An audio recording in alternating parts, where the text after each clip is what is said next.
For those who live in a surveillance state, every aspect of their lives is controlled. In Beijing, people are monitored no matter where they go, on the streets, in taxis, and even on the phone. One Beijing citizen told us her story. To protect her identity, we've given her the pseudonym Miss Yang. Miss Yang recently ordered a car via a ride-sharing service similar to Uber. While driving, Miss Yang saw a group of policemen on the street. She mentioned it to the driver. But the driver reminded her not to speak negatively about the police, adding that it's better not to mention the word police at all. That's because everything inside the car would be recorded by video and audio surveillance. All footage is immediately sent to the authorities, who can use software to help them to identify sensitive words and improper speech. But what's considered improper speech? The driver told Ms. Yang that it refers to scolding people with dirty words, bad comments about leaders of the Chinese Communist Party, and information about the virus epidemic that doesn't fit into China's official narrative. So what happens if the customer or driver crosses the line? The driver said he would receive a warning message from the authorities. Even the choice to wear a face mask or not can be a problem. The driver told Ms. Yang that she was alone in the car the other day without a mask. Then she got a message from the authorities reminding her that she must wear a mask. But where are the cameras and audio recorders located inside the car? The driver told Ms. Yang that the driver's cell phone is used.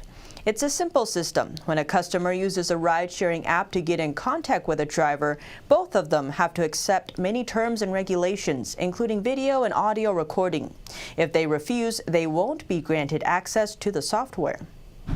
For months, medical teams from all over China traveled to Wuhan to offer their help. Moving stories about these people have been widely spread by Chinese media. The health workers put their lives at risk to help others. But at the same time, the Chinese Communist Party is using them to divert people's attention away from the regime's mishandling of the pandemic. CCP Propaganda Department urged official media outlets to produce warm news with positive energy. They then began to produce pandemic frontline heroic stories and stories of CCP's powerful execution. Here's one such case who was made into a figure in their propaganda stories. She shared her story with Europe-based magazine Bitter Winter. She was sent to Wuhan from another place for support as a medical staff. It's been 2 months since she came back, but still she has no peace.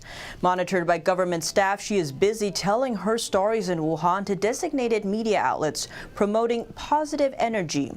Her articles are later revised by propaganda personnel to publicize the party's achievements. Plus, she has been put to talk in endless meetings for the same purpose. Late January, her hospital ordered her to support Wuhan. She had to agree to avoid punishment. And the hospital leader made her say in media interviews she was going voluntarily. If I refuse, I will be punished and I will no longer be able to get promotions or raise. In Wuhan, she witnessed insufficient supplies, poor quality PPEs, death tolls were covered up.